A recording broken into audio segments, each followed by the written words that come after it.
Hello everyone, welcome to the episode 1 of TED at 8 season 3 organized by TEDx SRCC. Let's welcome our first guest of this season, Mr. Sanjay Kathuria. Thank you, Krishna. Thank you so much. He's a CFA and he's having over 14 years of experience in stock market trading and investing. Mr. Sanjay also aims to distribute financial literacy to each and everyone present in this country. Thank you very much, sir, for coming to this podcast. Could you please introduce yourself? So most of the काम तो heavy lifting आपने कर ही दिया है. Yes, sir. But I have done my engineering, then MBA, then CFA. Or after that, I have worked for more than 18 years. Okay. And then I decided to quit because I became financially independent. तो मैं markets में 2006 से invest कर रहा हूँ. So probably maybe you were born around that time. Yes, sir. Yes, sir. So, I was born in 2005 and you हाँ, started. तो बस आपके अगले साल ही मैंने चालू कर दिया था. Okay, So yeah, so 2006 is when I started investing, and it's been a very good journey. 18 years हो चुके हैं, and done well. I think been very consistent, been in the markets for such a long time. तो understand करता हूँ चीज़ों को और content creation की journey में अभी आए और now we are trying to distribute as much financial literacy to everyone as possible. Okay. Sir, so success generally often happens at a blink of a crucial moment. मतलब एक moment आया और आपकी life में success आ गई. तो आपके moment, आपके life में वो कब था वो moment? कि आपको feel हुआ कि हाँ मेरी life अब successful होना चालू हो गई है और मैं अब कुछ अच्छा कर रहा हूँ अपनी life में. देखिए जेफ बेजोस एक बहुत अच्छी बात कहते हैं. वो कहते हैं कि you can be building for 5 years with nothing in front of your eyes and suddenly कुछ ना कुछ हो जाएगा. तो अभी मैंने जब कंटेंट क्रिएशन की जर्नी चालू की तो it was in April 2024. We are setting in January 2025 and within last 9-10 months we hit 1 million on Instagram and 500K on YouTube. All of it happened within last 9 to 10 months. तो I think ये वो journey थी जो मैंने सबसे ज़्यादा enjoy करी. But people see कि अच्छा यार ये तो 9-10 महीने में हो गया, you know he is lucky and you know all that things. But I think people don't see कि पीछे का 16 साल का नॉलेज है मेरा उस चीज़ का. तो वो मैंने डिस्ट्रीब्यूट किया. मुझे पैशन था टीचिंग का. बहुत टाइम से मैं कंसल्ट कर रहा हूँ स्मॉल एंड मीडियम एंटरप्राइजेस को. तो आई थिंक सक्सेस जो है ना वो डिफाइंड जो है वो एक्सटर्नल सक्सेस से मैं बहुत ज़्यादा मोटिवेट नहीं होता हूँ. मुझे लगता है कि internal happiness is the real success. Okay. Because external तो मैं कितना भी अचीव कर लूँ कोई ना कोई मुझसे आगे चल ही रहा होगा. Even if I'm Ambani, Elon Musk is ahead of me. ठीक है. Even if I'm Elon Musk, some Putin is ahead of me. तो कोई ना कोई मुझसे आगे होने ही वाला है. So I think race should not be against someone. Race should be against yourself. तो अगर आप अपने आप से बेटर कर रहे हो, आप खुश हो, आप एक्शन लेके आपको लग रहा है कि आपने सही किया है एंड आपने अपने कंट्रोल में था वो किया और उसके बाद जो भी आपको वो मिला वो सक्सेस है. सो दैट कुड बी आपने मेहनत करी और आपको दिन का 1000 रुपये मिला, या दैट कुड बी आपने मेहनत करी दिन का 1 लाख रुपये मिला. Both are success. ठीक है. तो don't measure success from external. ये मेरी लर्निंग रही है. क्योंकि एक्सटर्नल लोग तो जो परफॉर्म करता है ना उसको ही गाली देते हैं कि भाई नहीं ये तो ठीक नहीं कर रहा है, ये ऐसे कर रहा है. हम किसको समझाते हैं? कोहली को समझाते हैं ना, विराट कोहली को, कि नहीं यार इसने ठीक से बैटिंग नहीं करी है, यार इसने आउट कैसे हो गया इतना जल्दी. So I think let's not go by the measure of what people think success is. Success is happiness, success is internal and success is whatever you think you have done right and उसके बाद जो आपको मिला वो आपका success है. So guys, like what sir said, किसी के पास साइकिल होती है उसको बाइक चाहिए, जिसके पास बाइक है उसको कार चाहिए, कार है तो प्लेन चाहिए, etcetera etcetera. And it's a really big thing that you can be happy by what ever you have. बिल्कुल. ये बहुत बड़ी बात है सर. और सर इसी से मुझे एक क्वेश्चन पूछना है कि अगर आपकी लाइफ में सब चीज़ बहुत सिस्टमेटिक चल रहा था कि आपने अपनी ग्रेजुएशन कंप्लीट की, फिर MBA किया, फिर आपने ट्रेडिंग का नॉलेज लिया, इन्वेस्टिंग का नॉलेज लिया, तो आपने दूसरों को फाइनेंशियल लिटरेसी देने का कहाँ से सोचा और कंटेंट क्रिएशन में आप कैसे आए? देखिए मैं काफ़ी टाइम से कंसल्टेंट हूँ, बिजनेस कंसल्टेंट हूँ, more than 5 years now. And sir to be clear the doubt, business consultant in a company नहीं फॉर योर नहीं. So I was basically working with a small and medium enterprise and I was हमारा काम ही वहाँ पे consulting था. तो हम छोटे बिजनेसेस को कंसल्ट करते थे. तो जब हम छोटे बिजनेसेस को कंसल्ट करते थे ना तो मैंने देखा कि भारत देश का जो व्यापारी है वो मेहनती बहुत है. He is very very hard working. वो 20 घंटा काम करना जानता है, वो मेहनत करना जानता है, पर वो अपने फाइनेंसेस को मैनेज करना नहीं जानता. तो मैंने वहाँ सीखा और मैं वहाँ करीबन मैंने जो कोर्सेज बनाए या मैंने जो भी तरीके के कोचिंग दी उससे करीबन more than 5,000 people got impacted easily. मतलब शायद ज़्यादा नंबर होगा, मैं बहुत कॉन्जर्वेटिव नंबर आपके सामने रख रहा हूँ. सो मुझे ऐसा लगा कि यार ये इम्पैक्ट जो है ये तो सिर्फ बिजनेसमैन है, बिजनेसमैन तो भारत देश में बहुत कम है। अगर मैं हर व्यक्ति को देखूं तो जो भी मेरे फ्रेंड्स थे 20-20 साल नौकरी कर रहे हैं, उसके बाद भी इमरजेंसी फंड नहीं है। 20 साल नौकरी की, उनके पास कोई पोर्टफोलियो नहीं बना, उनका कोई एसेट नहीं बना उनका। आज भी पैसे आते हैं, खर्चों में चले जाते हैं। ईएमआई का बर्डन बहुत ज़्यादा हो गया है, खर्चे बढ़े जा रहे हैं, आमदनी बढ़ रही नहीं है। तो मैं ये टिपिकल प्रॉब्लम सुनता रहता था लोगों से, और मुझे वो प्रॉब्लम नहीं थी। तो मुझे लगता था यार कि सबको ही नहीं होनी चाहिए, कि यार मैंने मैनेज कर लिया तो सब मैनेज कर लेंगे, पैसा क्या चीज़ है यार, नॉर्मल चीज़ है मैनेज करना। बट आई रियलाइज कि 99% पीपल, मैं तो कहूँगा कि don't know how to build a relationship with money. मतलब या तो they become too aggressive with money, या they become too conservative with money. कहीं ना उनका रिश्ता एकदम वो नहीं है, क्या कहते हैं, राइट रिलेशनशिप नहीं है पैसे के साथ। तो मुझे लगा ये एक बहुत बड़ा प्रॉब्लम है, and let me try to address it in a simple manner कि मैंने कैसे अचीव की फाइनेंशियल फ्रीडम। तो मैंने अपनी जर्नी शेयर की, मैंने अपना किस तरह से मैं SIPs कर रहा हूँ, कब से कर रहा हूँ, पेशेंस रखा है, अलग अलग मार्केट्स को देखा है, और उसके बावजूद मैंने अपने आप को स्थिर रखा, अपने आप को कंपोज्ड रखा, और ठीक ठाक, मतलब मैंने अपने लिए, I think I would have done reasonably well for myself. So I think all of this put together I felt कि there is a need to educate people, and then I started getting a lot of messages कि sir we want this, we want to know more, we want this, मेरे को ये problem है, मेरे पास date है, मेरे पास ऐसा है वैसा है। तो आई रियलाइज कि यार वो गाना था ना, दुनिया में कितना गम है, मेरा गम कितना कम है। तो मुझे सडनली वो रियलाइजेशन हुआ कि आई think I can help, really help a lot of people here. Great, sir. Sir, like this podcast has been organized by TEDx SRCC, which is a um, society in the most prestigious college all over the country, which is SRCC. So, the main age group in which we fall is 19, 20, 21 or 18 at max. Sir, what do you think? I mean, should we start looking into the finances and looking into the budgeting from this age only, या फिर हमें एक significant amount of income create कर लेना चाहिए और फिर वो इनकम को मैनेज करने के लिए सोचना चाहिए? कि हम तो पापा और मम्मी के पैसे के में अभी इंजॉय कर रहे हैं, जो कि सीधी सी बात है, तो उनके पैसे को मैनेज करने के लिए हम टिप्स दें या पहले खुद कमा लें और फिर हम मैनेज करने का ट्राई करें? Very good question Krishna, and I think this question मेरे को बहुत आता है। तो मैं आपको अपनी जर्नी बताता हूँ। मैंने बजटिंग स्टार्ट की थी जब मैं 16 ईयर्स का था, या तो and I think I was fairly late starting budgeting at that, yes I was still late.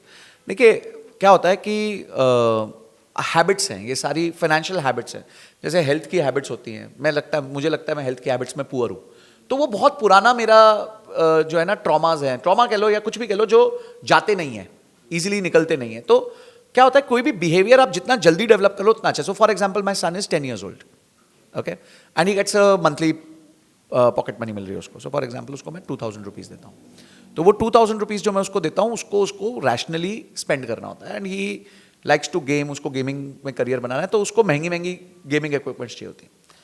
तो जब उसको महंगी इक्विपमेंट्स चाहिए होती है ना, ही इज कॉशियस कि यार मुझे ना एक 15,000 का माउस चाहिए, तो मुझे मेरे डैड से पूछना है 15,000 का माउस। तो मैं उसको बोलता हूँ एक काम कर, 15,000 का माउस चाहिए ना, तो तू 7,000 डालेगा, 8,000 मैं डालूंगा, ठीक है? तो 7,000 तो है नहीं पापा, तो बचाओ, सेव करो। तो इससे क्या होता है, हमने उसको बजटिंग सिखा दी और हमने उसे डिलेड ग्रेटिफिकेशन सिखा दिया। Now he will work hard कि भाई मैं ही विल वेट कि चलो मैं हाँ बचा के रखता हूँ। 7 महीने पैसा बचाना एक छोटे से बच्चे के लिए बहुत बड़ी बात है, क्योंकि अचानक से उसको भी मन कर सकता है मैं कोई टॉय ले लूँ या मैं कुछ और कर लूँ, मैं अपने दोस्तों के साथ कहीं चला जाऊँ, कुछ ले लूँ, कुछ खरीद लूँ, because he knows he will get only that money, उसके अलावा उसको कुछ मिलेगा नहीं। तो अभी से वो ROI ड्रिवन हो गया है। तो मुझे ऐसा लगता है कि बहुत यंग एज में 2 चीज़ें एक व्यक्ति को अपने बच्चे को सिखानी चाहिए। One is budgeting, very, very, very, very important. Today, most of the problems in finance are because people don't budget. मैं किसी से भी पूछता हूँ, उसको यही नहीं पता उसका UPI का खर्चा कितना है, और वो खर्चा अगर पता है कि 10,000 रुपया महीना जा रहा है, तो कहाँ जा रहा है ये नहीं पता है। So this is not the way you should live. This is absolutely unconscious way of living. So I think budgeting is the first thing which a kid should learn. And second thing is ROI driven approach. ROI driven approach का मतलब ये होता है कि मैं कोई चीज़ खरीद रहा हूँ तो मुझे उससे मिलेगा क्या। हम लोग खरीदते हैं तब पूछते नहीं अपने आप से मैं ये खरीद क्यों रहा हूं। रिच पीपल आस्क कि why am I doing this, even I am spending, why am I doing this, and their spendings are rule based and investments are ROI based. मतलब स्पेंडिंग एक रूल की होती है कि भाई ठीक है 100 रुपए कमाऊंगा तो 5 रुपए खर्च करूंगा, 10 रुपए खर्च करूंगा। हमारे यहाँ क्या होता है, 100 रुपए कमाऊंगा तो 90 रुपए खर्च कर दूंगा, सोचूंगा भी नहीं। I know so many kids who get their first job, call centre में लग गए, 22,000 रुपए 23,000 रुपए महीना कमा रहे, पहली बार 22-23,000 हाथ में देखा, जाके सीधा iPhone खरीद लिया, ठीक है कि भाई 15,000 रुपए महीने की किस्त में। Now this is not the way you build wealth. You can not build wealth. फिर आप ये मत सोचो कि आपकी जिंदगी में कभी वेल्थ बिल्ड होगी. आपको जिंदगी भर काम ही करते रहना पड़ जाएगा. फाइनेंशियली इंडिपेंडेंट नहीं हो पाओगे. सो आई थिंक बजटिंग आपको आज से चालू करनी चाहिए. आज से इमीडिएटली. एंड मैं बजटिंग पे बहुत फोकस करता हूँ. मुझे लगता है बजटिंग से आपकी लाइफ की डायरेक्शन बदल सकती है. तो ये मेरा कहना होगा. Sir I have a question for you. अगर किसी 19, 20, 21 साल के बच्चे के पास महीने के 3-4 हज़ार बच रहे हैं, कहीं ना कहीं कर से वो बचा लिया अपना 3-4 हज़ार, वो 3-4 हज़ार को वेल्थ में कैसे क्रिएट कर सकता है वो, कि भाई 30 साल बाद उसके पास एक मिनिमम फंड आ जाए कि हाँ भाई मेरे पास इतना है, अब मैं इससे कुछ स्टार्टअप कर लूँ या तो मैं कुछ गाड़ी खरीद लूँ या कुछ भी कर लूँ. नहीं, मेरा थोड़ा सा इस पे काउंटर इंट्यूटिव व्यू है. See when you are a student, आप 18 हो, 19 हो, 20 हो, रेंज है.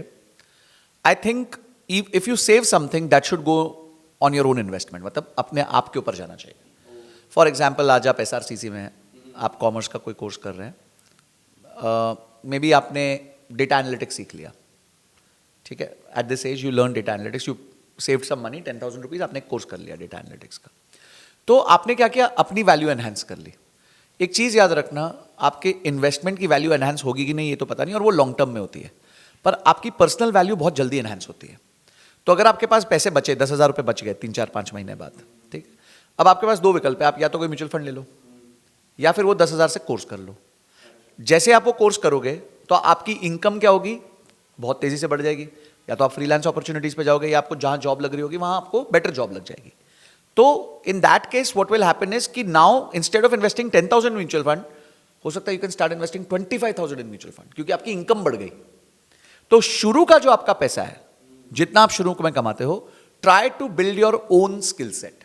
क्योंकि हमारे जितना भी एजुकेशन सिस्टम है वो स्किल्स पे फोकस नहीं करता है, वो प्योर एजुकेशन पे फोकस करता है. प्रॉपर. हाँ. तो और जब आप जाते हो ना कॉर्पोरेट में और आप सोचते हो यार मैंने तो 22 साल पढ़ाई कर ली, मैं तो देखो SRCC से आया हूँ, and you know all that things, थोड़ा स्वैग होता है. वो स्वैग वहाँ जाके सारा ठंडा हो जाता है. क्योंकि जब आपको बोलते हैं एक्सेल पे जरा मॉडल बना दे, कल हमारे को क्लाइंट के पास मीटिंग के लिए जाना है, तो तुम पहली बार तो जिंदगी में माइक्रोसॉफ्ट एक्सेल खोल रहे होते हो. अगर खोला भी होता है तो जिस लेवल के फंक्शंस चाहिए वो नहीं जानते हो आप. बट अगर आप इसी तरीके से तैयार जाओ, आपने फाइनेंशियल मॉडलिंग का कोई कोर्स किया हुआ है या फिर डेटा एनालिटिक्स का कोई कोर्स किया, तो suddenly you will hit the ground running, you will be a more valuable employ to the organisation. तो and obviously they will pay you more. Create value, share value. अगर आप अपनी value create कर सकते हो तो शेयर करो value, people will give you more. So I think don't get a lot of hassle कि मैं 3,000 रुपए से ऐसा कुछ बचा लूं कि कल को 30 साल बाद जाके स्टार्टअप बनाऊं. उससे अच्छा है कि 3,000 रुपए अपने ऊपर निवेश करो, अपनी एक्टिव इनकम को तेजी से बढ़ाओ, ताकि आप अपना स्टार्टअप 7-8 साल बाद बना लो. So that is my thought process. It's great sir, it's great. Sir जैसे कि बजटिंग का मैं कहीं पर एक रूल देखा था कि कुछ 40-30-30 या कुछ तो होता है कि 40% सेव करो, 50-30-20. 50-30-20. सर उसमें थोड़ा आप बताना चाहेंगे ऑडियंस को. देखिए वो ना डेवलप नेशंस का रूल है, लगा सकते हो आप भी, ऐसा नहीं है, it's not a bad rule to start with. पर मैं बजटिंग को देखता हूँ बकेटिंग से. बकेटिंग. हाँ. So budgeting works with bucketing. Life के ना बहुत सारे बकेट्स होते हैं. Your first bucket of your life has to be your emergency fund. Okay. I have seen so many people. अभी मेरे एक दोस्त का पीछे जॉब छूटा. He is 44 years old and he can't even survive for 1 month after his job, and he was drawing a salary of 3.5 lakh rupees a month. 3.5 lakh रुपए की तनख्वाह में उसने आज तक इतना नहीं बचाया कि वो 3-4 महीने निकाल पाए बिना जॉब के. तो ये गलती सब लोग करते हैं, काफ़ी मतलब बहुत बड़ी मात्रा में करते हैं. People live paycheck to paycheck, कि आए और बस अगला पेचेक जिएंगे, अगला पेचेक जिएंगे, तो ठीक है बढ़िया चल रहा है. Suddenly one day the naukri goes away and you are left with nothing. So I think ये हैबिट सबसे पहले चेंज करो और बजटिंग में बकेटिंग स्टार्ट करो. तो सबसे पहला बकेटिंग है आपका इमरजेंसी फंड. ठीक है. सेकेंड बकेट जो होता है वो होता है इंश्योरेंस का. Because today life is uncertain, everything is uncertain, so have a right appropriate health insurance. Minimum आपको, मेरे को लगता है 10 लाख रुपए का हेल्थ इंश्योरेंस आपके पास रखना चाहिए. Now these two are taken care of. जब ये टेकन केयर ऑफ हो जाए उसके बाद आप फिर 50-30-20 कर सकते हो, वो चल जाएगा. क्योंकि आपने क्या है कि अपने आप को सेव कर लिया है कि अगर आपका जॉब गया आपके पास इमरजेंसी फंड है, आपकी हेल्थ गई आपके पास हेल्थ इंश्योरेंस है. तो इससे बड़ी आपदा विपदा तो यही है कि किसी की डेथ हो जाए, तो अब वो किसी की डेथ होगी तो उसके बाद तो पैसे की वैसे भी जरूरत नहीं पड़ेगी. तो that is the third thing. But वो ठीक है, that is an extreme situation, we don't factor for it. और इसमें जो है उसके बाद फिर आप अपना 50-30-20 करिए, अपने खर्चे कीजिए, मस्ती करिए, सेविंग्स करिए, इन्वेस्टमेंट करिए, सब कुछ करिए. बट पहले ये 2 बकेट्स को भर दीजिए. और सर ये 50-30-20 में मतलब वो क्राइटेरिया क्या होता है 50 मतलब 50 मतलब जनरल आपके लाइफ के नीड्स जो हैं, फॉर एग्जांपल आपका रेंट है, ईएमआई, इलेक्ट्रिसिटी, ये सब वो सब है। 30% में आपकी वांट्स है, आपको कोल्ड प्ले की टिकट चाहिए, आपको दिलजीत दोसांझ के इवेंट पे जाना है, आपको बाय नाउ पे लेटर करना है, आपको गाड़ी खरीदनी है, आपको जो भी करना है, and last 20 is your savings. तो बेसिकली ये होता है, ये एक एवरेज रूल है मेरे हिसाब से, बहुत इंटेलिजेंट रूल नहीं है, बट ठीक है, टू स्टार्ट विद एटलीस्ट मैं कहता हूँ कोई कुछ नहीं कर रहा तो वहां से एटलीस्ट यहाँ से स्टार्ट कर लो, चलो कोई नहीं, कोई बड़ी बात नहीं है, लेट्स स्टार्ट विद दिस, फिर आगे जाके आप और इवॉल्व हो जाओगे। okay sir, so I want to go into investing, I want to go into trading. I used to, so I had a brief knowledge of stock market in my 12th when we were in my summer breaks. So I looked in the intraday trading of equity, not future options, then swing, I used to do swing trading. But the real problem comes when we get to find losses. और जहाँ एक 19 साल के लड़के को loss दिखता है ना, वो घबरा जाता है। तो आप कोई ऐसा बेस या एक फ्लो बता सकते हैं जिससे कि हम स्टार्ट कर सकते हैं ट्रेडिंग, घबराए भी ना, और एक धीरे धीरे करके अपना बेस बना सकते हैं, वो जानना चाहता हूँ मैं। देखिए, लॉस से क्यों घबराते हैं पता है लोग? बिकॉज वो ऑल इन हो जाते हैं। तो ट्रेडिंग का बड़ा सिंपल रूल है, जो कैपिटल है उसको 20 हिस्सों में बांटो आप, अच्छा 20 पोर्शंस। अगर आपके पास 1 लाख रुपए है तो आप 5,000 रुपये में बांटो। अगर आपके पास 10 लाख रुपए है तो आप 50,000 रुपये के 20 पोर्शंस बांटो। तो उससे क्या होता है, आपको 20 ट्रेड्स मिलते हैं, एंड 20 ट्रेड्स में generally you will learn very well and you will reasonably chance that you will make money if you follow a single principle. देखिए, ट्रेडिंग में ना स्ट्रैटेजी इंपॉर्टेंट नहीं है, माइंडसेट इंपॉर्टेंट है। Most of the strategies make money over long term, most of them make something. अब क्या है कि जैसे मार्केट्स डायरेक्शनल है तो कोई एक स्ट्रैटेजी काम करेगी, कोई दूसरी नहीं करेगी। जैसे मेरी जो स्ट्रैटेजी मैं यूज करता हूँ, डायरेक्शनल मार्केट्स में धो देती है, तो पिछले 4 महीने से मेरी अच्छी धुलाई हो रही है, विच इज ओके, बिकॉज मैंने पिछले बहुत साल पैसे भी कमाए हैं, और ऐसा मैं इस साल भी पॉजिटिव ही हूँ। बट क्यों मैं पॉजिटिव बच पाता हूँ? क्योंकि मैं स्टॉप लॉस हिट कर लेता हूँ। मैं ऐसा नहीं है कि वेट करता हूँ, होप में रहता हूँ कि अरे यार ये तो ऐसा हो जाएगा। इंट्यूशन में खेलना चाहते हैं बहुत सारे लोग। जब इंट्यूशन नहीं, देखो मैं इसको कहता हूँ EFGH। EFGH, हाँ, अच्छा emotion, fear, greed, hope. Okay, तो अगर आप EFGH के ट्रैप में हो ना, तो आप कभी भी ग्रो नहीं कर पाओगे ट्रेडिंग में। See, trading is completely about mindset, it is purely about mindset. आप कैसे अपने रिस्क को कंट्रोल कर सकते हो, आप अपने स्टॉप लॉस कैसे लेते हो, आप ग्रीड, होप, ये सब से कैसे बाहर निकल सकते हो, ये ही ट्रेडिंग है। और मैं भी गलती करता हूँ, ऐसा मैं यहाँ बैठ के ज्ञान तो दे रहा हूँ, पर गलती करता हूँ, पर मैं अफोर्डेबल गलती करता हूँ। There are mistakes and then there are affordable mistakes, I can afford those mistakes. अब जैसे मैं आपको कल का ही ट्रेडिंग बताता हूँ कि मेरा ऑलरेडी प्रॉफिट हो चुका था, 80% प्रॉफिट चल रहा था। आई कुड हैव स्विच्ड एंड 80% खा जाता, मतलब नहीं यार लास्ट का वो 20% भी लेके जाएंगे, तो वो नीचे गिर के 60% पे आ गया। मतलब यार गलती होगी, मैं 60% पे बाहर हो गया। तो ऐसा नहीं है मैंने लॉस लिया, पर मैं 80 पे आउट हो सकता था, तो वो गलती की मैंने, और होती है वो गलती, because I was hoping for the last 20 कि ये तो होना ही है यार, एंड अचानक ने मार्केट ने यूटर्न ले लिया। अब मार्केट मेरी थोड़ी है यार, मार्केट तो कुछ भी कर सकती है। तो जब बन रहा है पैसा, उस टाइम पे लगता है कि अपोनिच भगवान है, बन ही जाएगा, बचा हुआ भी बन जाएगा। और जब नहीं बन रहा होता तो लगता है यार भगवान प्लीज इसको ठीक कर दो, तब भगवान की याद आ जाती है। तो मुझे ऐसा लगता है ये सब जो आपको करना है, पहले माइंडसेट को कंट्रोल करना सीखो, छोटे कैपिटल से स्टार्ट करो। If you can trade with 1 lakh, start with 10,000। लोगों को क्या प्रॉब्लम है, आप देखो आज you must be what 19, 20 and still you have not completed your education. You are still gonna within a year और 2 you may be completing your education. तो आपने 22 साल एजुकेशन को दिया है, लोग 22 दिन नहीं देना चाहते ट्रेडिंग को सीखने के लिए। I have been a non profitable trader for 12 years of my life. Non profitable क्योंकि पहले मैं आता था, मैं भी आप मस्ती करता था, लॉस करता था, फिर 3-3 साल मार्केट को ट्रेड नहीं करता था, फिर अचानक से थोड़े पैसे बनते थे तो चुल्ला आती थी, फिर से आता था। मैं यार ये कब तक चलेगा circus, this will not work. एक तरफ म्यूचुअल फंड्स चल रहा था, वो तो मैं बहुत टाइम से कर रहा हूँ, डिसिप्लिन हूँ, पर यहां मेरे को क्रैक करना था। मुझे था यार ये तो बनता है पैसा। तो 2 चीजें मेरी गलती थी। 1 था कि मैं ओवर एक्सपेक्टेशन रख रहा था। फॉर एग्जाम्पल, मैं एक्सपेक्ट करता था कि मैं महीने का 10% बनाऊं, तो ये मेरी एक बहुत गलत एक्सपेक्टेशन थी। वॉरेन बुफेट बहुत अच्छी बात बोलते हैं कि अगर आपको रिश्ता लंबा निभाना है तो अपेक्षाओं को कम कर दो। So if you want to have a longer relation with someone, don't have lot of expectations from them, have very basic expectation from them, you will be happy. ठीक है, works for everything, friendship, husband wife, girlfriend boyfriend, but everybody has certain expectations with each other कि नहीं नहीं मेरे लिए ये तो ये करे, चांद तारे तोड़ लाएगा, all that things. And so how will a relationship sustain यार when it is riding on such high expectations. तो एक वो गलती थी। सेकंड गलती ये थी कि मैं इन एंड आउट बहुत हो रहा था, तो मैं मल्टीपल स्ट्रैटेजी सुना था। वही यूट्यूब खोला तो ये बंदे ने बोला 100% गारंटीड, तो मेरे से भी वो see I have made all those mistakes, but I have made affordable mistakes. And second चीज मैं लोगों को एक बात कहता हूं कि अगर आपका लॉस हुआ और आपने कोई लर्निंग नहीं ली तो वो लॉस है। अगर आपने लर्निंग लेके उसको इंप्लीमेंट करा तो वो फीस है। तो उसी लॉस को आप फीस में कन्वर्ट कर सकते हो in just by taking some learnings and implementing it. And I have been a very good profitable trader for the last 3 to 4 years now. I have been consistently profitable, मतलब अब तो this year hopefully also again will close in profit only, good profits. तो point ये है कि मेरी strategy अगर एक ट्रेंडिंग मार्केट में नहीं चलती है तो मैं स्टॉप लॉस लेता हूं। मेरी स्ट्रैटेजी फ्लैट मार्केट्स में बहुत अच्छा पैसा कमा के देती है, तब मैं जम के पैसे कमाता हूं। तो I know how to balance these things. अब मेरी क्लास भी चलती है तो उसमें भी काफी लोग डर जाते हैं, अरे सर ये क्या हो गया, मेरा तो लॉस हो गया। अरे होगा लॉस भाई, होगा।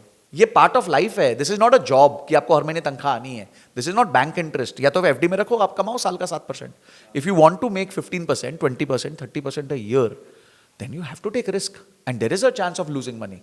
मतलब उसमें कोई डिनाइल नहीं है। तो ये, बट हाँ, उतना पैसा रखो जितना आप खा सको। Affordable mistake, always make affordable mistakes. हमारे ना फाइनेंस में एक टर्म होता है उसके लिए, it is called value at risk. You should always know your value at risk, कि मैं अगर हारा भी इस सौदे में तो मैं मैक्सिमम कितना हारूंगा, और क्या वो मैक्सिमम जो मैं हारूंगा उससे मेरी लाइफ में इंपैक्ट आएगा कि नहीं आएगा। लोग क्या होता है, ऑल इन हो जाते हैं, दोस्तों से उधार ले लेते हैं। मैं एक लड़के से मिला, 22 साल का था, ही टुक 70 lakhs loan from his friends, क्योंकि उनको प्रॉमिस कर देता I will make you 2% per month, और वो जीरो हो गया पैसा। Why? Because now there is so much pressure, क्योंकि दूसरों को रिटर्न्स जनरेट करके देना। सो आई थिंक ये सब मत करो, आराम से जस्ट। वो ना एक ट्रक के पीछे मैंने एक लाइन देखी थी, हमारे भारत के ट्रक के पीछे बहुत अच्छी अच्छी लर्निंग्स होती हैं। उसमें लिखा था कि धीरे धीरे चलोगे तो बार बार मिलेंगे, धीरे धीरे चलोगे तो बार बार मिलेंगे, ज्यादा जल्दी मचाओगे तो हरिद्वार मिलेंगे। ओ ठीक है। तो अगर आपको अपने पैसों को हरिद्वार लेके जाके, you know when why people go to Haridwar, right? So अगर आपको भी पैसों को हरिद्वार भेजना है तो फिर जल्दी मचाओ, नहीं तो धीरे धीरे रहोगे तो बार बार पैसा बनता रहता है। मैं इसलिए हमेशा कहता हूं कि ज्यादा नहीं, ज्यादा देर कमाने का सोचो, क्योंकि जब आप ज्यादा देर कमाते हो ना तो ऑटोमेटिकली आप बहुत ज्यादा कमा लेते हो। तो people want to make more money, I want to make money for a long time. Oh consistent रहना है। बिल्कुल बिल्कुल, अपना कछुआ, कछुआ। The tortoise will win this game, not the rabbit. Rabbit will never win this game. Sir, जो financial knowledge है, जो फाइनेंशियल लिटरेसी है, वो हमें कॉलेज में तो पढ़ा नहीं रहे, स्कूल में भी नहीं सिखाए, ठीक है। और अगर आपका चैनल हटा दूं मैं, तो अगर मैं यूट्यूब में या फिर इसमें जाता हूँ तो बहुत वेग है, मतलब एक सिस्टमैटिक फ्लो नहीं बना हुआ है। तो आप नॉलेज कहाँ से गेन किए थे, मतलब ये सब चीज़ों के बारे में, और कौन सी बुक्स आप रिकमेंड करना चाहते हैं? देखिए, ये आपकी बिल्कुल सही बात है कि it is a very painful aspect of our education system that start कर। देखिए, सिंपल बुक से स्टार्ट कीजिए, रिच डैड पुअर डैड से स्टार्ट कीजिए, साइकोलॉजी ऑफ मनी से स्टार्ट कीजिए। Psychology of money I think is a very very highly recommended book from my side, because it is very basic, it's written in a very lucid manner, and मुझे बड़ी अच्छी लगती है वो किताब। Rich dad poor dad है, cash flow quadrant है। Basic समझिए कि मनी वर्क कैसे करता है, रिच माइंडसेट क्या होता है, पुअर माइंडसेट क्या होता है, मिडिल क्लास माइंडसेट क्या होता है। सो पुअर माइंडसेट इज कि आपके पास इनकम आई और वो सीधा एक्सपेंस में चली गई, that's a poor mindset, you are not creating anything. Middle class mindset is आपकी इनकम आई, आपने उससे लाइबिलिटी खरीद ली, फॉर एग्जाम्पल आईफोन खरीद लिया, तो वो मिडिल क्लास माइंडसेट है, ठीक है। और रिच माइंडसेट क्या है, पैसा आया, एसेट बना, वो एसेट से इनकम जनरेट हुई, उससे एक्सपेंस हुए, और you are now rich. So rich doesn't mean you're Ambani, Adani. Rich means that you have at least, created some assets which can give you some passive income in the future, which could be as simple as FD. कुछ लोगों के पास 10 करोड़ की FD होती है, तो 10 करोड़ की FD भी साल का आपको 70 लाख रुपए दे देती है। But they create it, at least they have that thing कि भाई मेरे को महीने का कुछ बचा के, अपना पेट काट के या अपने मजों को थोड़ा सा कम करके एक जगह पे कुछ पार्क करना है। ये हैबिट बहुत इंपॉर्टेंट है। तो मैंने जो सीखा, क्योंकि मैंने तो एजुकेशन मेरी पूरी फाइनेंस की थी, MBA फाइनेंस था, CFA था, तो हम लोग ने तो वहाँ से सीख लिया था काफ़ी हद तक, और अच्छे मेंटर्स रहे। And I think the most important thing which people learn from is their friends. तो your average of 5 friends whom you hang around with। तो अगर आपको लाइफ में आपकी बजी पड़ी है, आप पैसा नहीं मैनेज कर पा रहे हो, तो you are in not the right set of people, या जस्ट चेंज द रूम, कमरा बदल दो, और immediately you will find difference. See, you have to be in the set of people you aspire to be. हम कहते हैं ना कि you can't take an if you want to buy a Rolls Royce, you can't take an advice from somebody who's driving a Maruti. But there is the point ना, कि अगर कोई Honda वाला रोल्स रॉयस वाले के साथ बैठना चाहेगा तो रोल्स रॉयस वाला अलाउ ही नहीं करेगा। ऐसा नहीं है, बिल्कुल नहीं है. This is a very wrong notion. This is a very big barrier which you have in your mind. ऐसा कभी नहीं है. आप मुझे बताइए, आपको कॉन्फ्रेंसेस में जाने से कौन रोकता है? कोई नहीं रोकता. आप बताइए, अभी जैसे मेरा जो सोशल मीडिया मैनेजर है, वो एक 21 साल का लड़का है. उसने मुझे एक लंबी चौड़ी ईमेल लिखी थी, और उस ईमेल में उसने मेरे सारी वीडियोस का वर्णन किया कि सर मैं आपको ऐसे देख रहा हूँ, ऐसे देखता हूँ, I see this this this this what I have learned and I can help you take your channel to 1 million. Will I not give him time? मैं तो दूंगा उसको टाइम. आप मेरी लाइफ में क्या वैल्यू ऐड कर रहे हो? Don't come and only ask from those guys. Give to those guys, they will give you much more. आप तो क्या ही दोगे उनको? एक सेवा दे सकते हो, उनका कोई प्रॉब्लम छोटा मोटा सॉल्व कर सकते हो, पर जब उनको आप पसंद आ गए ना, तो वो आपको ऐसी चीजें दे सकते हैं जो आप सोच भी नहीं सकते. किसी ने पूछा था ना कि वुड यू वांट $1 million और would you want a lunch with Warren Buffett? तो that guy said obviously lunch with Warren Buffett यार. और वो भी ये नहीं कि मैकडी में, वो तो मैकडी में लेके जाके आपको 20 रुपए का बर्गर खिलाएगा. तो हमने सोचा चलना यार, $1 million पकड़. एक बंदा था जो कौन बनेगा करोड़पति में 5 करोड़ जीता था बिहार से. अच्छा. ठीक है. Now 5 crores is a significant amount. Even after taxes, he was left with 3 crores. 3 crores. And he was poor within a year. ये वापस सड़क पे आ गया. कैसे आ गया भाई? जब तुम्हारे पास 3 करोड़ आ ही गए थे, तो अब तुम सड़क पे कैसे आ गए? आज इस रूम में जितने लोग हैं, उनको मैं अगर बोलूं कि भाई तुम्हारे पास अचानक से 3 करोड़ आ जाए, बोले सर जिंदगी मस्त हो जाएगी, आप चिंता मत करो उसके बाद. पर तुम मैनेज नहीं कर पाओगे, मैनेज. हाँ. क्योंकि तुम्हारा रिलेशनशिप ही नहीं है पैसे का. तुम्हें पता ही नहीं पैसे के साथ करना क्या होता है. दोस्त आएगा, यार आएंगे, परिवार वाले आएंगे, सब लेके चले जाएंगे और कोई वापस नहीं करेगा. So point is, don't think of only making money. Learn how to have a relationship with money. और ये बहुत सिंपल है, इतना सिंपल है ना. It is simpler than science, geography, history, Marathi, Hindi, Gujarati, any language, anything. It is very simple. It's just about bucketing everything. जैसे हमने बात करी, आपने इमरजेंसी फंड बना दिया. Now you are safe. Safety is the most important thing. हाँ, जब आप करियर में बड़े होते हो तो वो बकेट को और भरते रहो ना. अभी 6 महीना है, उसको 12 महीना कर दो, उसको 18 महीना कर दो, उसको 24 महीना कर दो. जब वो 4 साल का हो जाएगा, फिर आप बोलोगे वाह यार अब तो स्टार्टअप बना लूंगा. And this will suddenly happen. People over estimate what they can do in 1 year, but grossly under estimate what they can do in 10 years. 10 साल में मैजिक हो जाता है भाई, एकदम मैजिक हो जाता है. आपको समझ ही नहीं आता क्या हो गया. सो आई थिंक ये कुछ मेरी लर्निंग्स रही हैं जिसके तहत कर सकता है. बुक्स में जैसे सेट की साइकोलॉजी ऑफ मनी है, और स्नोबॉल करके एक बुक है वॉरेन बुफे की, वो भी बहुत अच्छी है. One up on the Wall Street है पीटर लिंच की, वो बहुत अच्छी है. तो I think these are some nice, very nice books which people can read. And even my fellow creator Ankur Warikoo has written a very good book. It's called make epic money. तो I have seen a very conversational, very lucid, very basic simple book है. अनिल लांबा जी की book है बहुत अच्छी, financial freedom पे, तो वो भी पढ़ी जा सकती है. सर, सो आपके आने से पहले बैक स्टेज में आप मुझे कुछ स्ट्रैटेजीज बता रहे थे कि हम ये स्ट्रैटेजीज यूज़ कर सकते हैं इन एट बेस लेवल. तो आपके उस बारे में कुछ प्लीज़ बता सकते हैं इस पॉडकास्ट में, ताकि पूरी ऑडियंस जान पाए. देखिए, मैं सबसे पहली चीज़ बताना चाहता हूँ कि कोई रिकमेंडेशन नहीं है, और ये बहुत सीखना पड़ता है. मैं भी नॉन प्रॉफिटेबल ट्रेडर था. ये एक बिजनेस की तरह है. शुरू में बिजनेस में जिस तरह कैपिटल लगता है, सब कुछ मेहनत लगती है, उसके बाद जाके बिजनेस आगे फिर आपको रिटर्न्स देता है. ये भी वैसा ही है. और इसमें अगर आप एक राइट स्ट्रैटेजी सीख जाओ, तो जो आपको सूट करे, मतलब इट्स नॉट कि मेरी स्ट्रैटेजी बेस्ट है, मेरी स्ट्रैटेजी राइट है. हम लोग ना बेस्ट ढूंढ रहे हैं. अगर हम बेस्ट ढूंढना छोड़ के राइट ढूंढना चालू कर देना, तो काम हो जाएगा. तो लोग मुझसे पूछते हैं सर बेस्ट म्यूचुअल फंड कौन सा है. मतलब बेस्ट नहीं, राइट म्यूचुअल फंड कौन सा है. तुम्हें अगर 3 साल के लिए पैसा डालना है, तो तुम्हारे लिए स्मॉल कैप बेस्ट और राइट दोनों नहीं है. तुम्हारे लिए हो सकता है फ्लेक्सी कैप है, ठीक है. तो या फिर तुम्हारे लिए हो सकता है, फ्लेक्सी कैप भी नहीं कहूँगा, मैं कहूँगा कि अगर तुम्हें 3-4 साल के लिए डालना है पैसा, तो फॉर एग्जाम्पल आप उसमें डालोगे, हाइब्रिड में डाल दोगे, कि ताकि थोड़ा सेफ रहो आप. So everything it's about right. तो मेरा जो माइंडसेट था, पहले मैं भी सोचता था मैं दिन में बैठूंगा, कोई एक इंडिकेटर देखूंगा, उसके एंट्री ले लूंगा, फिर एग्जिट ले लूंगा. मुझे बहुत हेक्टिक लगा, और उसमें ट्रांजैक्शन कॉस्ट एफिशिएंसी बिल्कुल नहीं थी. फिर मैंने बैंक निफ्टी और ये सब पे खेलना चालू किया, क्योंकि वॉल्यूम्स वहाँ बहुत थी. पर मैंने देखा कि वहाँ जो मैं स्ट्रैडल स्ट्रैंगल करता हूँ, उसमें पैसा ही नहीं बनता, बहुत मुश्किल है पैसा बनना. फिर मैंने आइडेंटिफाई किया एक स्ट्रैटेजी, जो थी कि जो लार्ज कैप स्टॉक्स होते हैं, अल्ट्रा लार्ज कैप स्टॉक्स होते हैं, उनमें क्या होता है, उनमें ना पूरे महीने में आपको क्या लगता है, मैं एग्जाम्पल रिलायंस है. अब रिलायंस इस टाइम पे 1200 रुपए है, तो एक महीने में कितना ऊपर और कितना नीचे चला जाएगा परसेंटेज टर्म्स में? For a month? हाँ, for a month, that's it, 4 weeks 20% one side. Up down matters.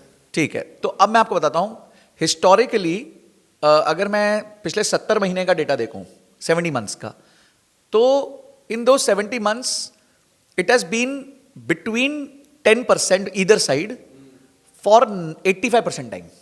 Oh. Only 15% time it has breach 10% one side, कि अचानक से 10% से ऊपर चला गया एक साइड पे. ठीक है, मतलब लेवल तोड़ दिया। अपना लेवल तोड़ दिया only 15% times. That means your if you take a 10%, हम इसे स्ट्रैंगल कहते हैं कि आप समझो रिलायंस 1200 चल रहा है, तो अगर मैं 1320 का कॉल बेच दूं और 1000 के आसपास का पुट बेच दूं, ठीक है, 1200 माइनस 120 कितना हुआ, 1080 हो गया ना, तो 1080 का पुट बेच दूं, ठीक है, तो मैंने क्या किया, अब अगर पूरे महीने में रिलायंस कहीं भी 1080 से लेके 1300 के बीच में बंद हुआ तो मुझे पूरा पैसा बन जाता है। And that yield is anywhere between 2.5 to 5% a month, depending upon the volatility and other factors. तो मुझे उसके बाद तो कुछ करना नहीं ना, मेरा काम तो हो गया, that's it। मैं तो पूरे महीने में 2 या 3 बार पोजीशंस ऊपर नीचे करता हूँ, कुछ कुछ एडजस्टमेंट्स करता हूँ कभी कभी, क्योंकि डिके लग जाता है, तो डिके बहुत स्ट्रांग लगता है, तो इससे पैसे बन जाते हैं। उसके अलावा जो कैपिटल इसके लिए जरूरत होती है, वो कैपिटल मैं बॉन्ड्स में रखता हूँ। अच्छा, तो बॉन्ड्स में रखता हूँ, मुझे 90% उसका वो मिल जाता है, प्लेज मिल जाता है, और बॉन्ड इज कैश, तो कैश इक्विवेलेंट माना जाता है, तो बॉन्ड्स में मेरे को 7-8% बन जाते हैं। तो अगर मेरी स्ट्रैटेजी में 18-19% में साल का निकाल लूँ, बहुत ज़्यादा उम्मीद नहीं कर रहा, 18-19% निकाल लूँ, 7-8% बॉन्ड का निकाल लूँ, तो मेरे तो 25-26% बन गए, मुझे क्या चाहिए उससे ज़्यादा। सो मुझे ऐसा लगता है कि अगर आप मार्केट से 1.5-2% लेने आए हो ना, तो धीरे धीरे मार्केट आपको दे देगी महीने का। बट अगर आप मार्केट से 5-10% की उम्मीद करने आए हो, then you are in for some trouble, फिर तो आपको बहुत मुश्किल होने वाली है। हो सकता है, ऐसा नहीं करो नहीं हो सकता, हो सकता है कुछ ट्रेडर्स करते होंगे, पर मैं जानता हूं, सेबी बोलता है कि out of all the traders only 1% traders are able to make more than 1 lakh rupees a year. और यहां लोग सोच रहे हैं कि हम कैपिटल ऑफ कोई भी कैपिटल हो, तो 1 लाख रुपए से ऊपर सिर्फ एक ही परसेंट ट्रेडर बना रहे हैं, और ये भी before transaction cost. After transaction cost तो ये नंबर बहुत ही छोटा है। तो पॉइंट इज कि जो लोग ये सोच रहे हैं ना महीने का 50,000 बना लेंगे, वो होना बहुत मुश्किल है। आपका कैपिटल बहुत बड़ा होना चाहिए भाई। अगर औसतन आप जिंदगी भर करो काम, तो आप नहीं 2-3% से ऊपर कमा सकते, एवरेज कह रहा हूं। कोई साल अच्छा जाएगा, कोई साल खराब जाएगा, 2% भी बहुत अग्रेसिव है। तो अगर आपको 50,000 रुपए महीना कमाना है 2% के हिसाब से, तो आपका कैपिटल होना चाहिए 25 लाख रुपए। तो कितने लोग 25 लाख रुपए के साथ ट्रेड कर रहे हैं? नहीं कर रहे ना। तो at the end of the day don't get into these false hopes. आपका सिर्फ दिल टूटेगा और कैपिटल टूटेगा, दोनों टूट जाएगा। फिर आप रिकवर नहीं कर पाओगे, it's very difficult to recover out of this. तो बड़ी सिंपल स्ट्रैटेजी है मेरी, कोई दिमाग नहीं लगाना। हमने बैक टेस्ट किया हुआ है कि 10% रेंज में रहता है कोई भी बड़ा स्टॉक, अल्ट्रा बड़ा स्टॉक, ये छोटे मोटे एक्सट्रीम बिग स्टॉक्स, मतलब टीसीएस, इन्फोसिस, एचडीएफसी, रिलायंस, ये वाले स्टॉक एक रेंज में रहते हैं। पूरे साल में एक या 2 बार होगा कि वो रेंज को तोड़ेंगे, तब आपका स्टॉप लॉस हिट होगा, बाय कर को बाहर निकलो। Okay sir, great. Now sir, आपने देखा होगा कि इंस्टाग्राम में बहुत सारी ऐसी स्कीम्स चलते रहती है कि गेट रिच क्विकली, या फिर अभी इन्वेस्ट करो 5 दिन में पैसा डबल, ये सब। तो वो लोगों को कैसे इन्फ्लुएंस कर रही है, जो यंगर ऑडियंस है, और उनसे कैसे बच सकते हैं कि मतलब एक रियल जो राइट या वैल्यूएबल स्कीम है या फिर एक फेक जो स्कीम है, उसमें डिफरेंशिएट कैसे करें? बस आप सिंपल देख लो कि उसको खरीद कौन रहा है उस स्कीम को। और सर वो कैसे पता लगेगा? देखो, आप सिंपल क्वेश्चन हो जाए, क्या आप एक ही क्वेश्चन पूछो। सर फॉर एग्जांपल, अगर आपने कोई एड निकाला कि मैं ये कोर्स लॉन्च कर रहा हूँ, और वहीं एक फेक गुरु है उसने लॉन्च किया, तो डिफरेंशिएट कैसे करूँ? तो आपका क्वेश्चन बहुत सिंपल होना चाहिए कि कोई भी रिच पर्सन जो है, रिच जो भी है, वो ये स्कीम लेगा कि नहीं लेगा। भाई अगर ऑप्शंस बाइंग में आप महीने का 10% बना सकते हो, जो लोग कमिट करते हैं, कुछ लोग तो दिन का 10% कमिट करते हैं कि 50,000 लगाओ और 5,000 रुपए दिन का कमाओ। तो अगर ये स्कीम वैलिड थी, तो why is Reliance running a business? उनके पास तो कैपिटल की कमी नहीं है, वो रोज बैठ के ये सब काम करेंगे। और जो बंदा आपको बेच रहा है, why is he asking you for money? अगर वो खुद ही का पैसा दिन का 10% कंपाउंड कर ले, मैं वो मजेदार बात बताता हूं। अगर 1 रुपया, मैं 1 करोड़ नहीं बोल रहा, 1 लाख नहीं बोल रहा, कुछ नहीं बोल रहा, 1 रुपया, 1 rupee, if it gets compounded by 10% every day for 250 days, the number is 2,230 crores। Yes sir. तो अगर वो बंदा खुद कर पाता तो तुमसे क्यों करवा रहा है? हमारी कहावत है, जंगल में सुंदर लड़की चुड़ैल होती है। ठीक है, तो if you are getting an opportunity which is too good to be true, and वो जंगल की सुंदर लड़की है, she is a witch and she is just trying, उसने अपना रूप बदला है ताकि वो आपको अंदर कर सके।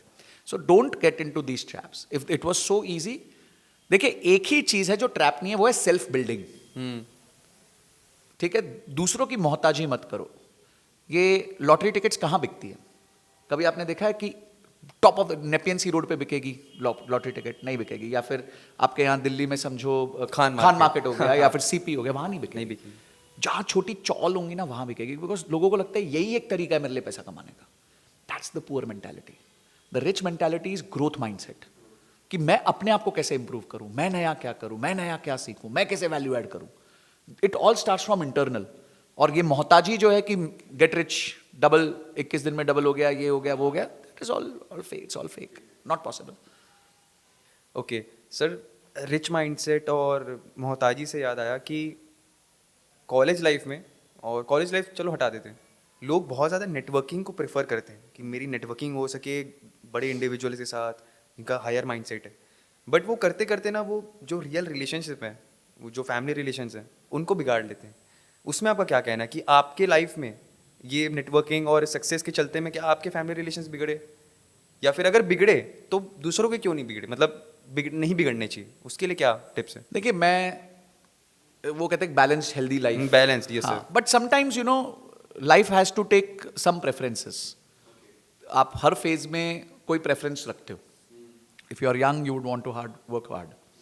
अभी पीछे I was listening to Piyush Bansal on Shark Tank, and he said कि मेरे को 15 साल हो गए चलाते हुए अपनी company Lenskart, and still I have to work 20 hours a day.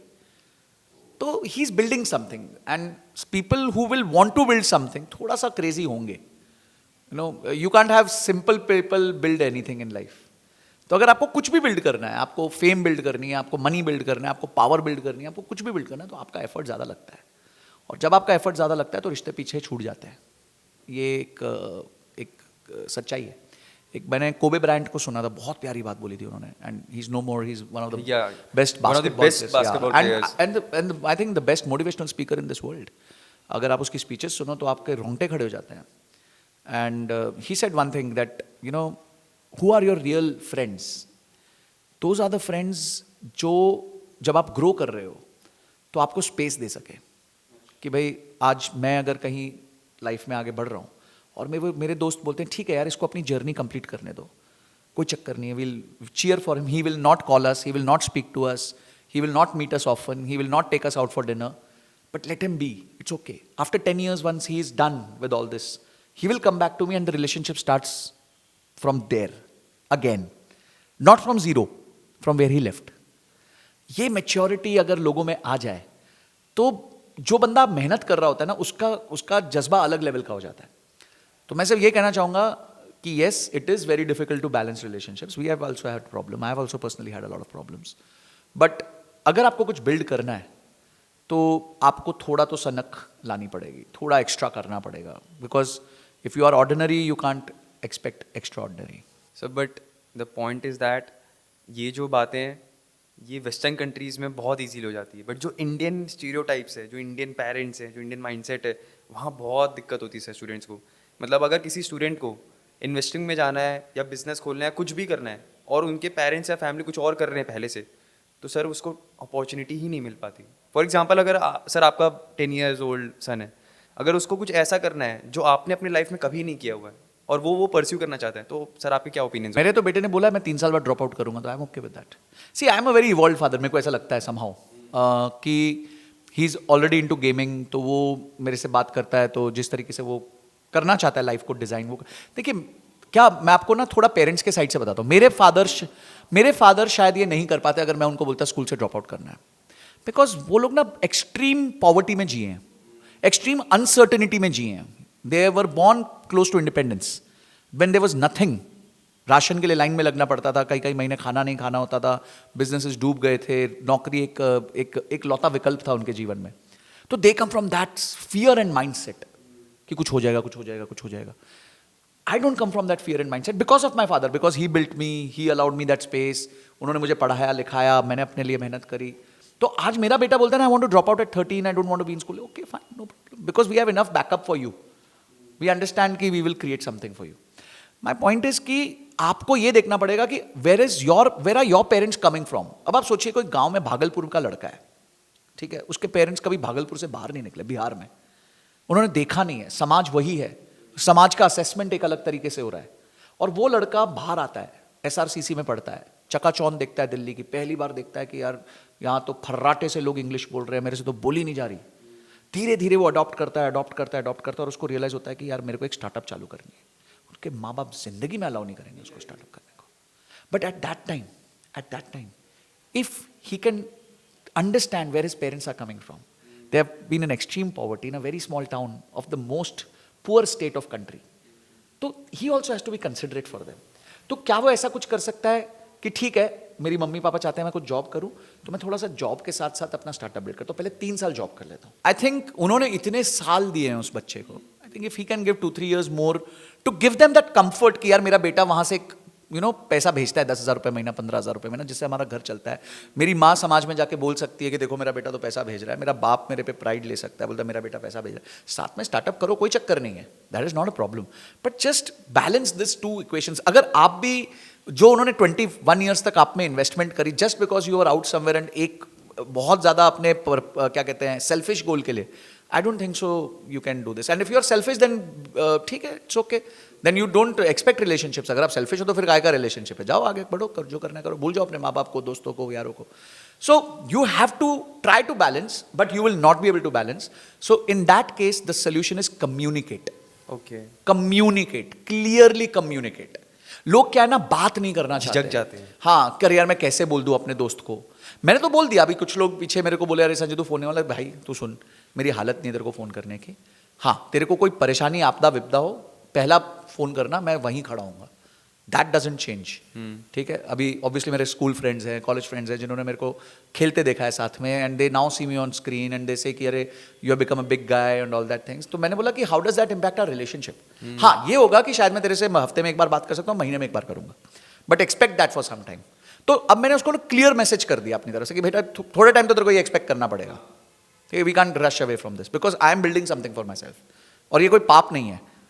तो बट मैंने कम्युनिकेट कर दिया. तो अगर आपको रिश्तों को देखो, रिश्तों में सबसे बड़ी खटास कहाँ आती है, जब कम्युनिकेशन बंद हो जाता है.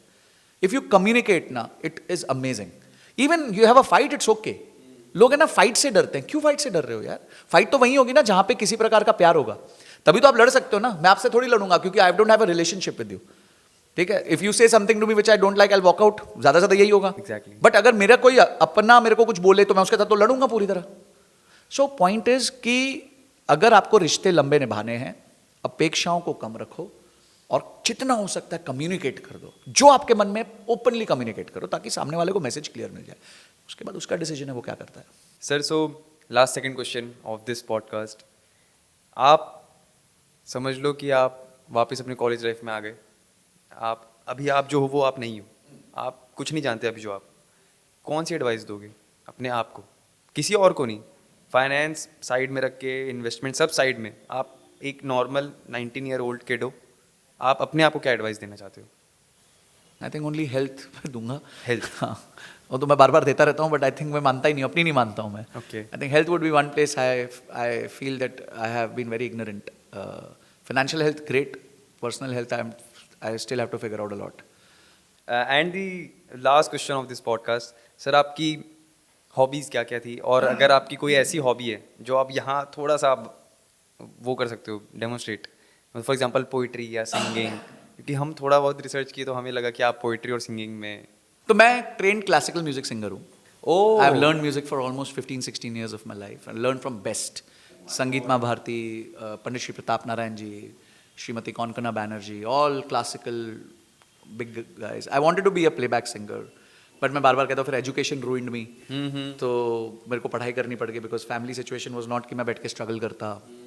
And I was a theatre actor for almost 11 years. I have done more than 100 shows. I have directed 3 plays. I have acted in 4 plays.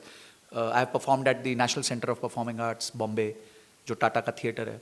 So all of that I have done in my glory days of school. And then धीरे-धीरे I was a pianist, trained pianist. तो music के साथ मेरा बहुत अच्छा वो रहा है. My father is a very good singer, so he was always of the opinion that I should do something on that. My uncle was a very senior sound recordist in the industry. तो मैं बहुत छोटा था तो मैं ये सारे singers को जाके लाइव देखता था स्टूडियो में रिकॉर्ड करते हुए. Beat Sonu Nigam, Alka Yagnik, Kavita Krishnamurthy, Kumar Sanu, Annu Malik, Nadeem Shravan, all of these guys I have seen personally record in the studio. So I used to sit in the studio, watch them sing. Abhijit, Shan, Lucky Ali, everyone. बहुत लोगों को मैंने देखा. I have been very fortunate that ways. My summers used to be at the studio. तो मैं summer time या तो पृथ्वी theatre में होता था, एक्टिंग कर रहा था, या मैं स्टूडियो में होता था सिंगिंग समझ रहा होता था या मैं सीख रहा होता था, मतलब बहुत अच्छा मेरा चाइल्डहुड गया है। तो these have been my hobbies, but अब मैं ऑब्वियसली परस्यू करना थोड़ा मुश्किल है। Recently I got a message from Leo paaji, his name is Leo Grewal. Leo Grewal. हाँ, he is the lyricist for Yo Yo Honey Singh, so is written the song millionaire जो भी आया recently। ओ और भी काफ़ी गाने लिखे उन्होंने। अभी एक और लिखा है उन्होंने जो सोनू सूद के साथ यो यो हनी सिंह का गाना है recently, that is also been written by him. So he came and visited me, he just like my content a lot, तो वो मिले मेरे से। तो मैंने उनको बोला पाजी थोड़ा टाइम दे दो, उसके बाद प्रैक्टिस करके एक अच्छी एल्बम आप ही बनाना मेरे लिए। तो कुछ हो जाए अभी। अभी कुछ है ही नहीं। कुछ भी पोएट्री या सिंगिंग जो भी आपको मन। So one of my favorite songs has been Deewana by Sonu Nigam. I've been a very Okay. big Sonu Nigam I'll fan. record this. अरे बाप रे। यार मैं ना बहुत टाइम से नहीं गाया है, No issue. तो pardon my singing, but yeah, I will try. याद तेरी आने लगी, जान जाने लगी है, हो के जुदा क्यों तू मुझे आजमाने लगी है। हो ये भी तो सोच ले, दिल है शीशा मेरा, जाने कब टूट जाए दीवाना तेरा, तुझे ही बुलाए ये मर्जी तेरी, तू आए ना आए। Thank you so much. My God. After very very long time. Great, sir. I I mean, hope Sonu bhai na I सुने। didn't expect that from you. I mean, it was so much of music. I mean, it was great. बहुत time बाद किसी ने ये हमारे life का part कुरीदा है, so it's been very very long I have done this, so thank you so much, thank you। Sir, so conclusion is that we must pursue our career as well as go for the hobbies. सब Which- bucket कर दो life, सब bucket करो. सब bucket करो और धीरे धीरे सब बकेट्स को भरते Do something which makes us happy as well as which makes others happy. And I think my bigger advice to your generation would be stay very very far away from FOMO. ये जो बंदे आज FOMO के चक्कर में cold play की tickets, देखिए अगर आप कोल्ड प्ले को पसंद करते हो, मैसिव फैन हो, पागल हो उसके लिए, आपका ड्रीम था, जैसे मेरा बैक स्ट्रीट का ड्रीम था, तो when back street came to India, because I have grown up listen to them and I've acted, danced on their songs, sang their songs, मतलब मेरे लिए तो मैं तो पागल था उनके लिए। तो when they came to Gurgaon last year in the month of May, I made it a point to get the most expensive ticket। मैं गया, मैंने सबसे एक्सपेंसिव टिकट ली उधर की और मैं बैठा, मैंने बहुत एंजॉय किया, I lived it, but I could have, मतलब I could afford it. My point is, अगर शायद मैं नहीं अफोर्ड कर पाता बैक स्ट्रीट तो मैं नहीं जाता, it was okay for me to not go, I could afford it, that's why I went. मैं सिर्फ सबसे यही कहना चाहता हूँ कि अगर आप कोल्ड प्ले या कोई भी ऐसा कॉन्सर्ट जाना चाहते हो और आप अफोर्ड नहीं कर सकते और फिर भी जाना चाहते हो, तो cut down mercilessly and at least something else. आपका स्विगी का बिल अगर 4,000 का आता है, उसको अगले 10 महीने के लिए 1,000 कर दो ना, कुछ तो सैक्रिफाइस करो। You can't have the best of everything and then you can have the best of everything and then don't crib कि मेरे पास पैसे नहीं बचते, then you will live a miserable life. तो अगर आपको कुछ भी करना है, बैलेंस, ठीक है, मेरे जैसे मेरे बेटे को समझाता हूँ कि भाई ये चीज़ चाहिए, हाँ मिल जाएगी, 15,000 का माउस बिल्कुल मिलेगा, पर आधा तुम डालोगे, आधा मैं डालूंगा, और वो आधे के लिए उसको 6 महीना वेट करना पड़ता है, और 6 महीने में उसको कभी कभी समझ आता है इसकी यूटिलिटी शायद मेरे लिए है ही नहीं, मैं तो इसके बिना चल जाएगा। So delayed gratification is a very powerful tool to manage money. तो आई थिंक फोमो ना होना, थोड़ा सा ग्रेटिफिकेशन को डिले करना, एंड अगर अपने एक्सपीरियंसेस को जीना है तो उसके लिए बजट करना और बाकी चीज़ों को रूथलेसली कट कर देना, then you will have a very good life. मुझे लगता है ये सब चीज़ें बहुत क्रेविंग की तरह वो है कि मतलब तुम्हें अभी क्रेविंग हो रही है, तुम्हें अभी मिल गया तो सेटिस्फाइड हो, अगर उसे डिले किया तो क्रेविंग खत्म। हाँ, देखिए मैं एक बहुत अच्छी मूवी देखी and I was so damn impressed with that. एक बच्चा था, उस बच्चे को गुस्सा बहुत आता था, ठीक है, अब गुस्सा आ गया तो कृष्णा पे गुस्सा आ गया, ठीक है, तो कृष्णा गुस्सा आ गया तो मैं तो फोड़ दूंगा तेरे को। तो उसकी बहुत कंप्लेन आती थी स्कूल से, तो एक दिन उसकी मम्मी ने उसको बोला, बेटा एक काम कर, तू ना, तेरे को गुस्सा आता है, नो प्रॉब्लम, तू ना जब गुस्सा आता है तू उस बंदे का नाम एक डायरी में लिख दिया, अगर मार मत, अच्छा, ठीक है, और सिर्फ तू शनिवार को सबको धोएगा, शनिवार को, only Saturday you can beat somebody, ठीक है, तो मंडे टू फ्राइडे, ठीक है, sorry Sunday to Friday you will write the names of people जिसको तेरे को बहुत मारने को मन किया था, ठीक है, तो तुमने नाम लिख दिया, कृष्णा लिख दिया, संजय लिख दिया, पुनीत लिख दिया, XYZ लिख दिया, 5-6 नाम लिख दिया। अब सैटरडे सुबह बैठना और देखना इनमें से किसको मारना है। तो वो सुबह बैठता था, बोलते यार कृष्णा को नहीं मारेंगे यार, इतना कोई बड़ी बात नहीं थी यार, ऐसे ठीक है चलो माफ किया एंड ठीक है यार, एक ये संजय को पीट के आ जाता हूँ। तो क्या हुआ, उसने डिले कर दिया डिसीजन को, हाँ। और बकेट कर दिया। तो उस दिन जब उन्हें उसको रियलाइज होता है यार इतनी कोई बड़ी बात नहीं थी, तो मुझे ये स्ट्रैटेजी बहुत जबरदस्त लगी कि यार आपका कुछ भी खरीदने को मन कर रहा है ना। अब मैं देखता हूँ specially females, nothing against them please sorry, but they would just put that thing in the cart, Myntra. मुझे लगता है काफी लड़कियों के घर पे तो Window मिंत्रा shopping। वाला वो है, नहीं मिंत्रा वाला रेगुलर है। अच्छा। हाँ, कि इन दीदी के घर जाना है मेरे को पता है कि इधर पहुंचना ही पहुंचना है, मेरे को दिन में 4 बार जाना है, कभी सुबह, दोपहर, शाम, रात, हर बार जाके कुछ गिफ्ट करना है। एंड ट्रस्ट मी, ऐसे काफी केसेस मैंने देखे हैं जहां पे लड़कियों के पास इतने मिंत्रा के बैग है जो खुले भी नहीं है, ओ। बस मंगवा लिया, उस टाइम देख रहे थे, अरे यार ये रेड ड्रेस बहुत अच्छी लग रही है, ओके ठीक, अंदर कितने गए, 800 चले गए, चलो सस्ती ले ली, 1200 चले गए। पर यार 1200 इंटू समझो अगर 5 भी है, 6000 इंटू 12, 72,000, इतने में तो दुबई घूम के आ जाते यार। एग्जैक्टली। और 72,000 की जगह 10,000 के कपड़े ले लेते, 62,000 में दुबई घूम के आ जाते। एक एक्सरसाइज करेंगे सब लोग, हाँ अच्छा ठीक है, सब लोग यहाँ जो खड़े हैं सब लोग, और वो भी अभी नहीं, घर जाके अच्छा अच्छा।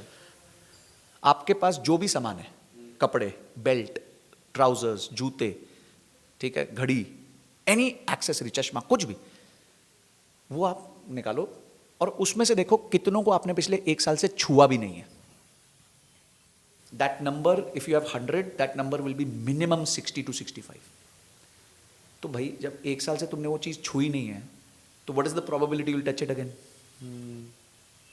And if that was the case, why did you even bye it at the first place? खरीदा ही क्यों था भाई?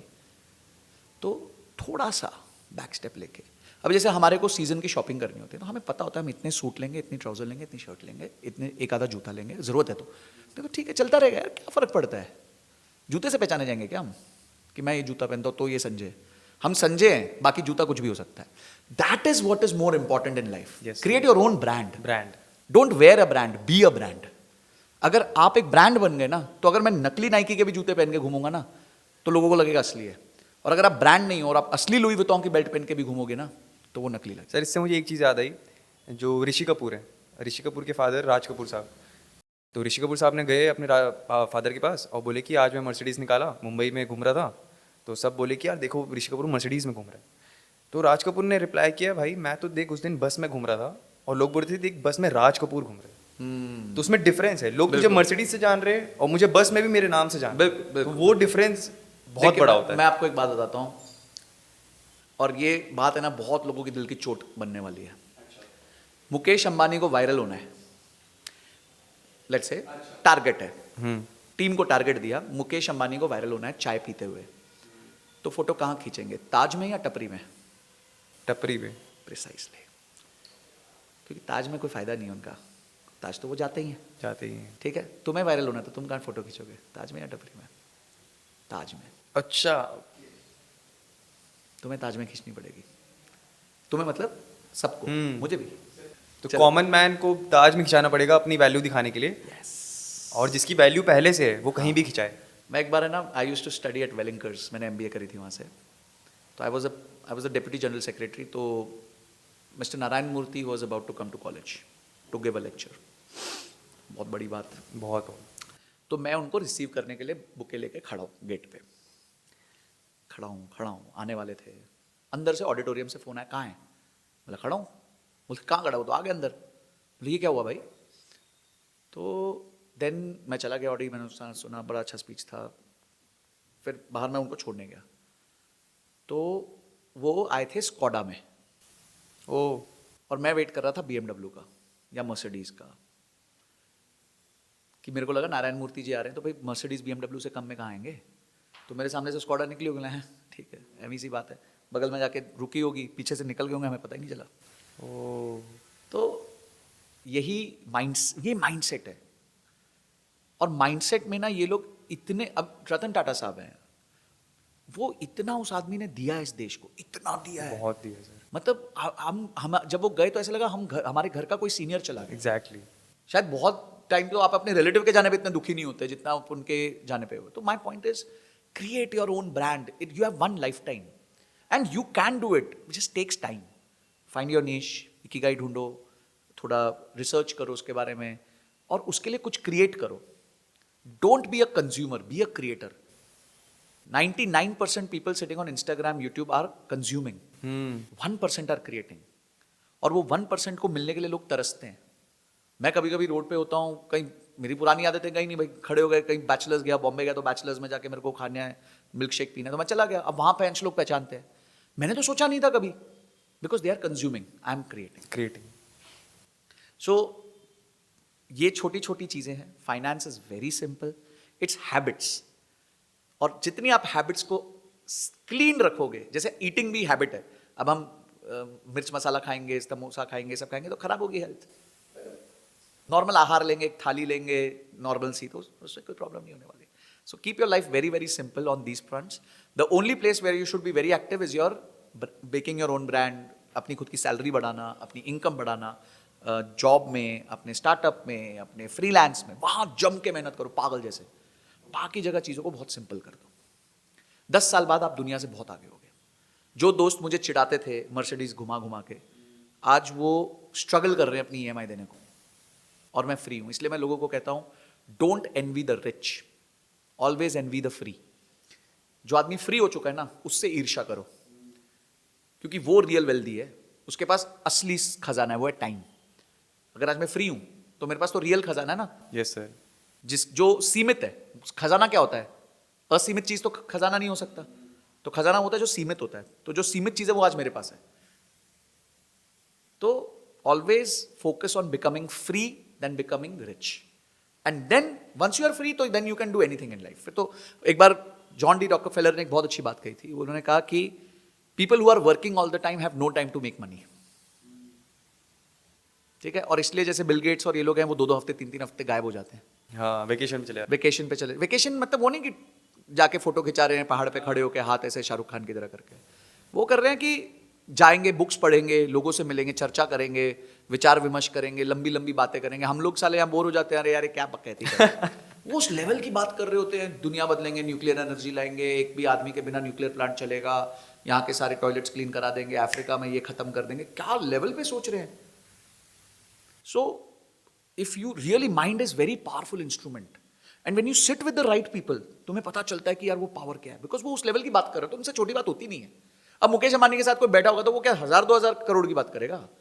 ही विल स्पीक कि मेरा अगला प्रोजेक्ट है, कितना है यार, $20 बिलियन तो डाले. नहीं तो it is not worth enough for him to give his time. तो if you are in that kind of ecosystem, maybe not Mukesh Ambani, is a very big example, but धीरे धीरे अपना इकोसिस्टम ग्रो करो. जिनको आप देखते हो, मेंटरशिप चाहते हो जिनसे, उनको लिखो, उनको अप्रोच करो. Everybody is very approachable today. क्या होगा, नहीं जवाब आएगा ना, 4 बार लिखो, 5 बार लिखो. तुम्हारे लिए बैठे हैं क्या? 10 बार लिखो, 20 बार लिखो. Follow up is loved by everyone. अभी कुणाल बहल ने एक स्टार्टअप फाउंडर को बोला शार्क टैंक में, बोलते आप मुझे पिछले 14 साल पहले मिले थे और पिछले 14 साल से आप मेरे को हर महीने अपनी अपडेट भेजते हो. दैट्स 168 मंथ्स से वो लड़का कुणाल बहल को पहली बार पिच करने गया था. कुणाल बहल ने मना कर दिया था 14 साल पहले. 14 साल से उसको हर महीने मेल करता है कि मैंने ये कर दिया, मेरा परफॉर्मेंस ऐसा है. एंड उसने उसको ऑन स्क्रीन अप्रिशिएट किया. पॉइंट इज, आप मेहनत करो, पेशेंस रखो. लाइफ बहुत बढ़िया लंबी होती है. 1-1 साल में मत जियो, 5-5 साल, 10-10 साल के फेज में जियो. You will definitely have a very good life. Okay, I mean it was so much insightful and it had so much knowledge in your words that I can't actualize right now. So I'll go home and once this podcast has been finished, I'll rewatch it and it was wonderful, sir. It was Thanks wonderful. so much. It was such a pleasure to be at TEDx SRCC. Yes, sir. One more thing. What would you like to say for TEDx SRCC? देखो, SRCC मैंने आप लोग के साथ joke कर ही रहा था कि मेरे को तो इतने मार्क्स मिले ही नहीं कि मेरे को एडमिशन मिलता.